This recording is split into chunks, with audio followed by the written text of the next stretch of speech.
Hello, नमस्कार, आदाब, सत श्री अकाल और अस्सलाम वालेकुम। मैं हूं मोहम्मद अहमद काज़मी, लेकर आया हूं आपका पसंदीदा कार्यक्रम नज़र दुनिया पर।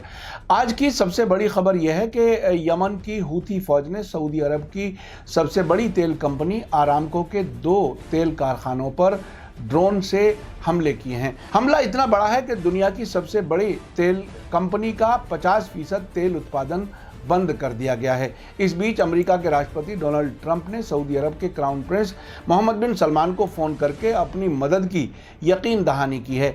आरामको पर हमले का असर भारत पर भी ज़रूर होगा। ईरान से तेल खरीदारी बंद होने के बाद सऊदी अरब से भी सप्लाई बढ़ाई गई थी। खबर में आगे बढ़ने से पहले आपसे रिक्वेस्ट है कि अगर आप YouTube पर देख रहे हैं तो सब्सक्राइब कर लें, और अगर Facebook पर देख रहे हैं तो हमारे पेज को फॉलो करें और लाइक करना ना भूलें। अगर हमारी खबर अच्छी और सच्ची लगे तो व्हाट्सएप, फेसबुक, इंस्टाग्राम और ट्विटर पर ज़रूर शेयर करें, ताकि आज के मीडिया ब्लैकआउट के ज़माने में सही खबर ज़्यादा से ज़्यादा लोगों तक पहुँच सके। भारत के लिए भी ये हमला जो सऊदी अरब की आरामको तेल कंपनी पर हुआ है, भारत के लिए भी एक बड़ा झटका साबित हो सकता है, क्योंकि ये ऐसे वक्त में हुआ है जबकि हमारी इकॉनमी काफ़ी बुरे हाल में चल रही है। ऐसे में आरामको की तरफ से रिलायंस में आने वाला इन्वेस्टमेंट भी प्रभावित हो सकता है। रिलायंस कंपनी के मालिक मुकेश अंबानी ने हाल ही में अगस्त में ऐलान किया था कि सऊदी अरब की आरामको कंपनी अरबों डॉलर का इन्वेस्टमेंट करेगी, लेकिन अब यमन जंग जिस रुख पर जा रही है, ऐसी हालत में ये इन्वेस्टमेंट आ सकेगा या नहीं, ये एक बड़ा सवाल है। सऊदी अरब सरकार की खबरों की अल अरेबिया अंग्रेज़ी वेबसाइट ने खबर दी है कि हूती के हमलों के बाद सऊदी अरब के तेल उत्पादन में 50% की कटौती कर दी गई है। आरामको न सिर्फ सऊदी अरब बल्कि दुनिया भर में सबसे बड़ा तेल कारखाना है जिसे हूथी ने निशाना बनाया है। मार्च 2015 से सऊदी अरब ने अपने इत्तेहादी मुल्कों के साथ मिलकर यमन के खिलाफ इसलिए जंग छेड़ी थी कि वो सत्ता गंवा चुके अपने पिट्ठू अब्द मंसूर हादी को फिर से सरकार में बिठा सकें। कमाल ये है कि यमन के नागरिकों की ख्वाहिश के खिलाफ कुछ बड़े मुल्कों की कठपुतली बने यूनाइटेड नेशंस ने भी उसी सरकार को स्वीकार किया हुआ है, जिसके कुछ लोग सऊदी अरब की राजधानी रियाद में बैठे हुए हैं और अपने देश में उनके पैर उखड़ चुके हैं। जबकि यमन के ज़्यादातर हिस्सों पर हूथी अंसारुल्लाह का कब्जा और सरकार है और राजधानी सना उन्हीं के कब्जे में है। उधर हूथी के स्पोक्स पर्सन ने कहा है कि हमले के लिए 10 ड्रोन भेजे गए थे। याहिया सराई ने अल मसीरा टीवी से कहा है कि सऊदी अरब पर आने वाले दिनों में ऐसे हमले और हो सकते हैं। उनके मुताबिक ये हमला बड़े हमलों में से एक है जिसे हूथी फ़ौजों ने सऊदी के अंदर अंजाम दिया है। उन्होंने एक बात और काफ़ी अहम बताई है कि इस हमले में सऊदी सरकार के अंदर के लोगों की भी उन्हें मदद मिली है।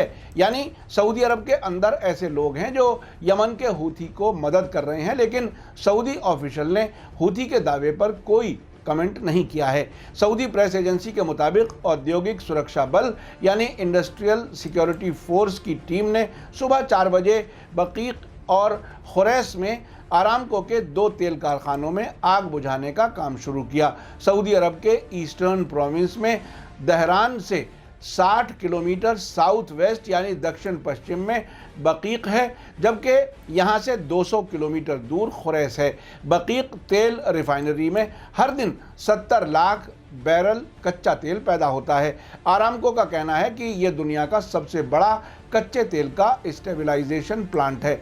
समाचार एजेंसी राइटर्स और वॉल स्ट्रीट जर्नल ने अपने सोर्सेज के हवाले से बताया है कि इस हमले की वजह से तेल उत्पादन में हर दिन 50 लाख बैरल की कमी आएगी। ये सऊदी अरब के कुल तेल उत्पादन का आधा है।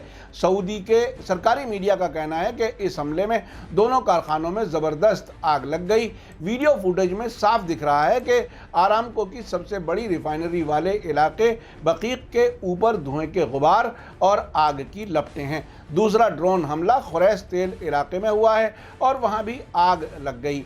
रीम अब्दुल लतीफ़ और इस्माइल नार ने अल अरेबिया में छपी रिपोर्ट में लिखा है कि सऊदी अरब के एनर्जी मिनिस्टर प्रिंस अब्दुल अजीज़ बिन सलमान ने सैटरडे को कहा है कि आरामको तेल कारखाने पर ताज़ा हमलों के नतीजे में कच्चे तेल की सप्लाई का लगभग 5.7 मिलियन बैरल या सऊदी आरामको के उत्पादन का लगभग 50% सप्लाई रोक दी गई है। सरकारी सऊदी प्रेस एजेंसी के मुताबिक पूर्वी प्रांत के अस्थायी बंद की वजह से नुकसान हालांकि कुछ दूसरे तरीके से कम किया जाएगा। सरकारी सोर्सेज ने कहा है कि हमलों की वजह से हर दिन लगभग 2 अरब क्यूबिक फीट गैस की पैदावार में भी रुकावट पैदा हुई है। अमेरिका के आधिकारिक आंकड़ों के मुताबिक अगस्त में सऊदी अरब ने हर दिन 98.5 लाख बैरल तेल की पैदावार की थी। अमेरिका के हेजेस रिस्क मैनेजमेंट के एक बड़े एनालिस्ट जो मैकमोनिल ने अल अरेबिया इंग्लिश को बताया है कि अब से पहले यमन की तरफ से किए जाने वाले हमलों को सीरियस तरीके से नहीं देखा गया था, लेकिन अब कीक में इस तरह के बुनियादी ढांचे पर हमले को नज़रअंदाज करना मुश्किल है। एक और ख़बर में अल अरेबिया ने बताया है कि अमेरिकी राष्ट्रपति डोनाल्ड ट्रंप ने सऊदी क्राउन प्रिंस मोहम्मद बिन सलमान को अमेरिका की तरफ से सऊदी अरब की सुरक्षा में मदद करने के लिए तैयार होने की यकीन दहानी कराई है। सऊदी प्रेस एजेंसी के एक बयान के मुताबिक सैटरडे को फ़ोन कॉल के दौरान ट्रंप ने अपनी तरफ से सऊदी अरब की सुरक्षा और स्थिरता का समर्थन और सहयोग करने के लिए वाशिंगटन की तरफ से यकीन दिलाया। अमेरिकी राष्ट्रपति ने इन हमलों का अमेरिकी और दुनिया की इकोनॉमी पर पड़ने वाले असर पर भी जोर दिया। इस मौके पर सऊदी अरब के क्राउन प्रिंस मोहम्मद बिन सलमान ने जोर देकर कहा कि उनके मुल्क में इस टेररिस्ट हमले का सामना करने और निपटने की ताकत मौजूद है। सऊदी अरब की होम मिनिस्ट्री ने इससे पहले कहा था कि ड्रोन हमलों की वजह से 2 सऊदी आरामको कारखानों में आग लग गई, जिसे कंट्रोल कर लिया गया है। जिन कारखानों पर हमले हुए हैं वो सऊदी अरब के पूर्वी स्टेट में दमाम के पास अबकाई में मौजूद है। दूसरा कारखाना हिजरत खुरास तेल इलाके में है। अमेरिका, इजराइल और सऊदी अरब और उनके दोस्त मुल्क यमन के हुथी लड़ाकुओं को ईरान समर्थित बताते रहे हैं, लेकिन सऊदी मीडिया में इस बार ख़ास बात यह है कि इस बात का जिक्र नहीं है कि इन ताज़ा हमलों के पीछे किसका हाथ है। हाल ही में एक इजरायली अखबार ने सऊदी महल की सोर्सेज के हवाले से बताया था कि मोहम्मद बिन सलमान ईरान के साथ सीधे बात करने पर विचार कर रहे हैं, चूँकि यूनाइटेड अरब एमिरेट्स ने ईरान से पहले ही बातचीत शुरू कर दी है और यमन से अपनी फ़ौजें वापस बुलाना शुरू कर दी हैं। भारत के लिए ये बहुत अहम होगा कि रिलायंस कंपनी के मालिक मुकेश अंबानी ने हाल ही में अगस्त में जो ऐलान किया था कि सऊदी अरब की आरामको कंपनी अरबों डॉलर का इन्वेस्टमेंट करेगी, वो कहां तक पूरा कर सकेगी या नहीं ये देखना है, ये वक्त बताएगा। 12 अगस्त को रिलायंस इंडस्ट्रीज के चेयरमैन मुकेश अंबानी ने अपनी कंपनी के 42वें एनुअल जनरल मीटिंग में ऐलान किया था कि सऊदी अरब की जानी मानी company Aramco RIL oil to chemical कारोबार के 20% शेयर लेगी। इस कंपनी का कुल मूल्य 75 अरब डॉलर है। मुकेश अंबानी ने कहा, मुझे ये ऐलान करते हुए बेहद खुशी हो रही है कि रिलायंस के इतिहास में सबसे बड़ा विदेशी निवेश को लेकर सहमति बनी है। रिलायंस और सऊदी की आरामको लंबे समय की साझेदारी पर सहमत हो गए हैं, यानी तैयार हो गए हैं। RIL ऑयल टू केमिकल कारोबार का रेवेन्यू 5 लाख करोड़ रुपए से ज़्यादा का है। रिलायंस इंडस्ट्रीज़ का जामनगर में दुनिया का सबसे बड़ा रिफाइनिंग कॉम्प्लेक्स है, जिसकी प्रोडक्शन कैपेसिटी हर दिन 14 लाख बैरल है।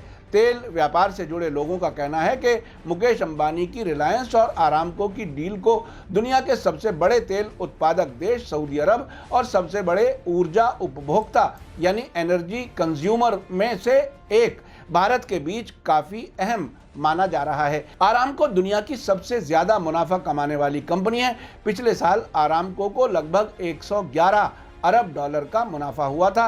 ये किसी भी एक कंपनी की सबसे बड़ी कमाई है। इससे पहले ये उपलब्धि एप्पल आईफोन के नाम थी। 2018 में एप्पल की कमाई 59.5 अरब डॉलर थी।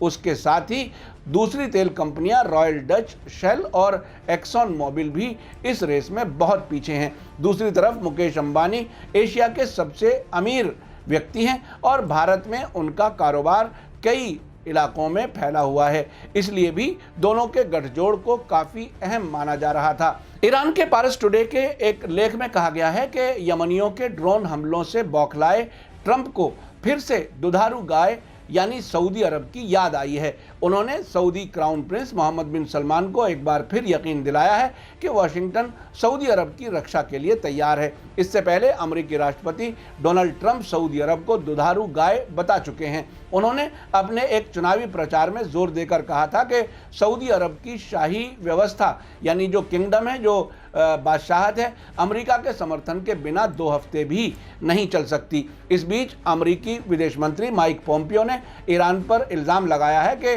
सऊदी अरब के तेल कारखानों पर यमनियों के ड्रोन हमले में ईरान का हाथ है। सऊदी राजधानी रियाद में अमेरिकी राजदूत ने हमले की निंदा की है।